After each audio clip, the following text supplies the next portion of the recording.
Hello everyone! This time, as yesterday, as you might have noticed, there were quite a lot of cards revealed by Blizzard as the starting of the reveal season. I will also have a special card review for you later, but for now I want to also take a little look already at what all the cards that have been revealed and give a little bit of my thoughts about that. So, what was probably the most exciting that got revealed yesterday was Hagatha the Witch. A new Shaman hero with a really special effect that now gets into the game. Pretty interesting that Shaman is the only one getting a new hero compared to other classes. It will be one of the Shaman legendaries, and it is an 8 mana Hagatha the Witch Battlecry, deal 3 damage to all minions. As the Battlecry effect is really similar to Rexar in the way of value, the new hero power is also what makes this card really interesting. The new hero power is an effect that goes off once Hagatha is in play, so you don't need to spend any mana on it, and once you're playing a minion, you get a random Shaman spell on itself. Crazy powerful card, crazy value card. It has a Babbling Book effect of whenever you play a minion, you get another random Shaman card. A little bit worried how the RNG effect of this card will see play, as it has a really it is a really random how it will work. Shaman has some really strong spells, has some really weak spells too.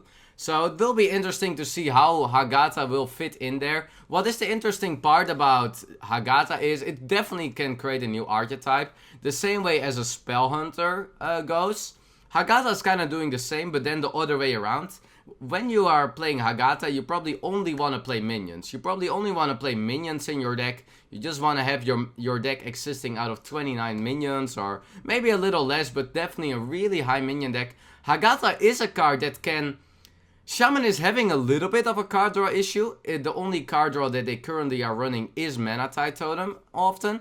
So it can definitely be a card that fits the Control Shaman archetype. Control Shaman has been a little bit struggling lately. And maybe a card like Hagatha can just solve the value aspect of an high value Control Shaman. We'll see how it turns out. We'll also have to wait a little bit for what other cards Shaman might get in this expansion. As for Shaman, quite a lot is rotating out too. Will be really interesting, but Hagatha, really high value card. Really strong new hero card for the Shaman that is just completely different than Thrall.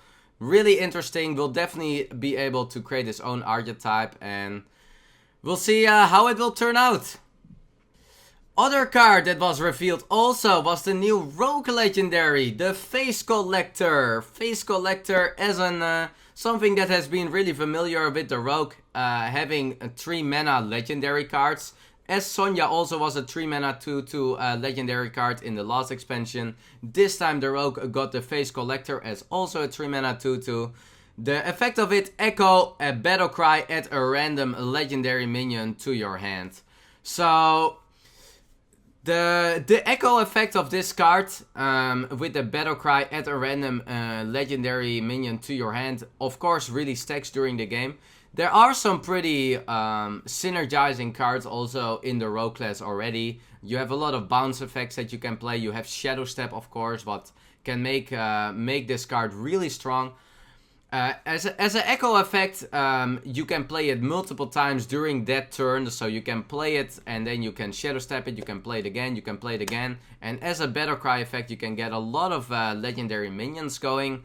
The only problem is, like, the range of a random legendary minion is really wide. Like, there are some, especially in legendary minions, there are also some really bad legendary minions you don't even want. So the range of it is really wide. That is what worries me about the constructed gameplay of Faces Collector, because the card itself is really good. The effect is really powerful, but the randomness and the really wide range of this card is, I think, more of a negative effect. So we'll see how it can see play. Rogue is also a class that can already get really high in the value. Definitely a card you can have a lot of fun with. That is for sure, as you adding yourself the legendary minions, kinda the way of how Prince Malchezaar is maybe a little bit working, but then you get it directly in the hand. I definitely think this one is better than Prince Malchezaar, as it adds the random legendaries to your hand and not in your deck, so you're not suddenly drawing some really cards you will not expect. But I'm not sure how a competitive deck can really make his deck around this. But definitely exciting legendary here. And the Hunter legendary, or one of the 2 Hunter legendaries that got revealed yesterday, the 4-mana 3/6 Houndmaster Shaw. 4-mana 3/6, if I just take a look at this card first and I see a 4-mana 3/6, the stat line obviously is really strong with this card. Like a 4-mana 3/6, no matter what you say, really solid stat line already around. There are not many 4-mana 3/6s that don't have a negative effect. This card is having a positive effect. 4-mana 3/6 Houndmaster, your other minions have Rush. Of course, there is one problem a little bit with this card, as like, what is the Rush worth for Hunter? Like, the Hunter wants to charge, guys. The Hunter doesn't want to rush. The Hunter wants to charge into that face, you know? So, it's not necessarily a card that I would like say, hey, this fits into a current Hunter deck really great. But this is a mechanic that we shall not... we shall definitely keep in mind, because this can also make a little bit of a new mid-rangey Hunter archetype possible. If you play this card and you coin out your high main next turn, and your high main can just maybe not charge in the face, but can just get a really great trade-off on the board, it is definitely a really high value card. The cost of it is so nice. It is super hard to remove for your opponent. Don't think that a 4-mana 3/6 is like getting traded away when you play this. So the thing is that you want to make a little bit of a different deck around this. You want to play like high statted minions. You want to play high statted minions. Think about like the Hydra. Think like an Hydra with Rush can be really strong. Or maybe just some really also a little bit more defensive Beast synergizes. If you coin this out and next turn you go with an Oasis Snapjaw, just to give you a little bit of an example, an Oasis Snapjaw with like already a rush mechanic makes a Beast card even stronger. But also think about just having already like 2 drops with this card, maybe an Echo card that you can play with this card for a cheap amount. Definitely an exciting a card that I think if there will be more synergizing cards for the Hunter, it can definitely make a lot work. If you have like a cheap Echo card with this, you can really give everything also rush. Gonna be interesting. We'll see what comes out more for the Hunter. Next card up here is the Rotten Applebaum. Apple's gonna be a thing also in this expansion. There will be quite some Apple cards joining in. 5 mana 4/5 taunt, death rate, restore 4 health to your hero. When I saw this card, I was like, yeah, that's a solid card. Directly in my mind came Belcher and Healbot. 2 of the cards that were not in standard this year, but have been really meta defining cards the year before. Both of these cards were like defensive cards. The Belcher was a 5 mana 3/5, and the Healbot was like healing yourself for 8. 2 really strong cards. And this is kind of in the middle of both. It is a 5 mana 4/5 taunt. So you overpay this card for 1 mana kinda, but not for too much. And a death rattle effect of restore 4 health to your hero is really nice. It can be a really nice card for defensive archetypes. What is one thing that is going to be really important if this card makes the cut or not is how the meta will be. If the meta will be aggressive, mid-rangey, this can be a popular card. If the meta will be, hey, I'm gonna summon my Fort Lords at turn 5, yeah, this card doesn't really matter, because the value aspect is kinda overwhelming. The meta is a little bit slower, and then cards like this might not make the cut. There are some classes that can really benefit from this card, especially classes that are being stuck in health issues, that are not having strong heal gain. Think about a not strong heal gain class about Rogue. Rogue with a card like this can really solve a lot of its issues with not having strong taunts, strong def, or strong health. So always that comes up. It's a card that also brings up like Nazad really strong because it has a taunt. Really strong.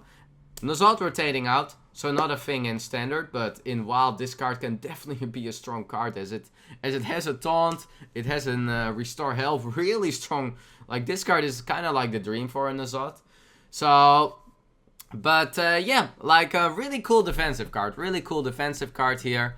I'm not sure how much it is gonna see, but it definitely has some potential, and I like this. I like the, not necessarily. I'm not sure how good it is, but I like the direction of this card. And then we have a new spell here for the Druid, Witchwood Apple. 2 mana at 3, 2/2 trance to your hand.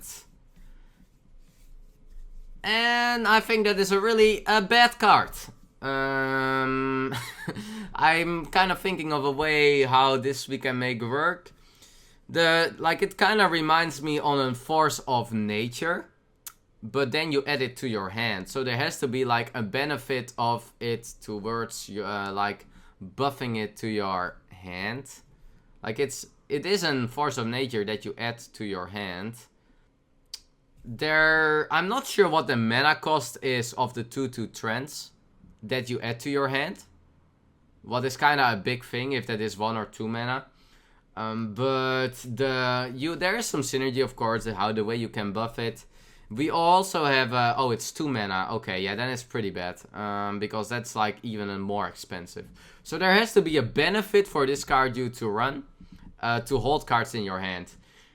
We will come later to a Druid card that makes it a little bit more of an archetype, but I don't see a Mountain Giant Druid being like a thing, an Hand Druid being a thing yet, like, especially Druid that doesn't have like super strong single removal. It has strong ways of like developing like big boards or something, but it is not the best removal class. So Druid is not a deck that like is like, hey, let's play a lot of giants, you know?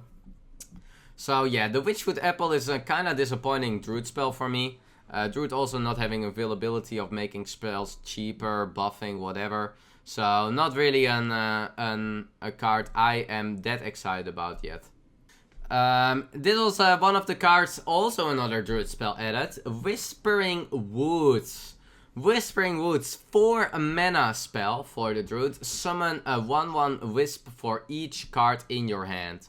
So here we are already talking a little bit about the mechanic of like, hey, if we have 7 cards in the hand, is this a 4 mana 7/7? Well, a little bit, yeah, a little bit. Problem a little bit of like summoning a lot of 1/1s is, of course, it's really weak to removal. There will be some removal cards are rotating out. Some really strong portal removal cards, like Maelstrom Portal is like removed out. It's a little bit weak in that perspective. There are some really good synergy cards with it. This card is definitely legit. Like, if I can summon 4 mana and I have 7/7 worth of stats, it's pretty good. It's really good. If you have a buff with this card, so if you go with one of the Druid spells that can also buff, you have a 1 mana buff card, you have a 2 mana buff cards, Mark of the Lotus, Power of the Wild. Some really strong Druid cards that can synergize amazing with this. Token Druid is always an archetype that has been a bit around. It is definitely an archetype that I think can be a thing. So this card can make the resummon of it work. We have seen how it works in Paladin. We now have a Paladin card that just summons 5 1/1 dudes. A card you would not really think of too much, but suddenly Dude Paladin became a little bit of a thing, and the card actually became one of the good cards in the deck. Now the Druid has now a 4 mana card. If it can synergize as well with, not necessarily Wisp, but of the cheapness of this card, and it can buff well, it's definitely a card that can make work. So yeah, definitely a card that maybe can bring the Token Druid back where it was 1 year ago, where it was one of the more defining cards. Most of the time, a token deck can be really good at the early of an expansion. Really powerful effective. There are not many cards that can counter the card yet. So I definitely think it is a thing. And here a new Paladin spell revealed for all the Paladin lovers here in the stream. Rebuke. Rebuke. Enemy spells cost 5 more next turn. So when I was seeing this card, I was immediately like, hello low tap, how are you doing today? This effect has been a thing already. Like most of you probably know low tap still. It was one of the best legendaries ever in the game. That also made enemy spells cost 5 more. Well, Paladin is getting it back. Paladin is getting it back, but in a way of a spell. Low tap was really good because it was a 5 mana 5/5/2, so you had a really strong body that you know will never get removed. Like the power of low tap was, hey, I play my 5/5 and you're unable to remove it with a spell, so good luck and just play a minion, please. Well, this card is is different in that way. Just playing a 2 mana spell to say like, hey, opponent, I'm gonna annoy you is way less good. So this spell is not necessarily really good. It can be in a spell heavy meta, where there are combo decks around, where there is a lot of, or where you have like maybe a Paladin deck that can like really go strong on the board, and then say, ho, this turn you're not gonna remove. It can be a card, but it's then gonna be more like a tech card in a deck. It's not gonna be an auto-include at all in Paladin, but it can be a time where I'm like, hey, I'm gonna wait a bit.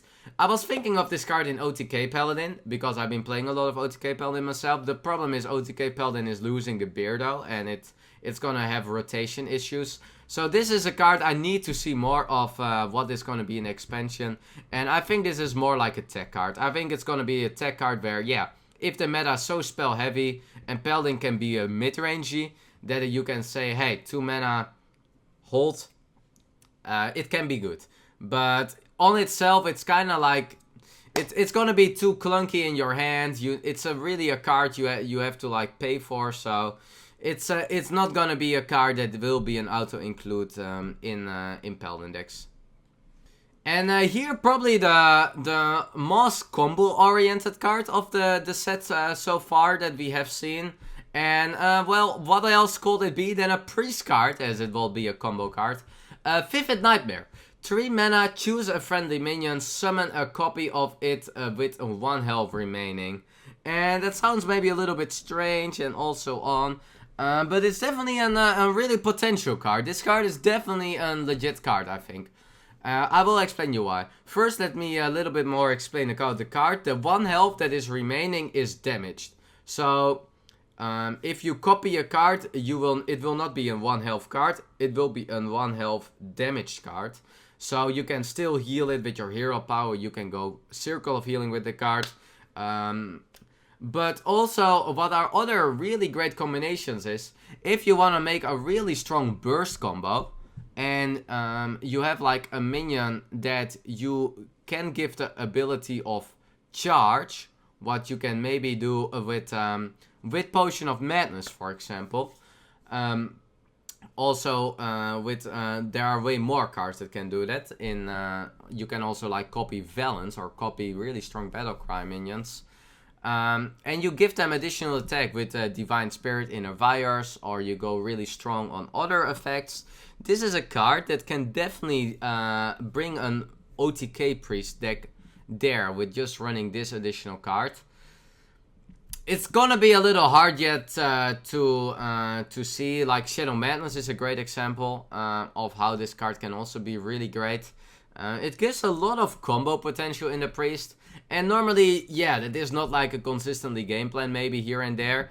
But this is definitely a card that can bring it there. And combo Priest is always a thing. It's always a thing. Priest is really good in making combo archetypes work. It has an already reasonable class set that supports already certain archetypes, and every time it gets a little bit combo pieces here and there. Some combo pieces are rotating out, and this is definitely a deck that can make an OTK Priest, I think, also happen. It can be a thing in Big Priest, even though I'm not sure how that works. Like, hey, I play my Big Priest and suddenly I play my Eternal Servitude, and we are copying another one of it. So it can be like super strong with cards like Yashirash, Obsidian, the Lich King. Really big minions can also be a great work. Can also, of course, silence it afterwards if you want to get the full heal of it. So you can just make a 10-10 if you just run a silence.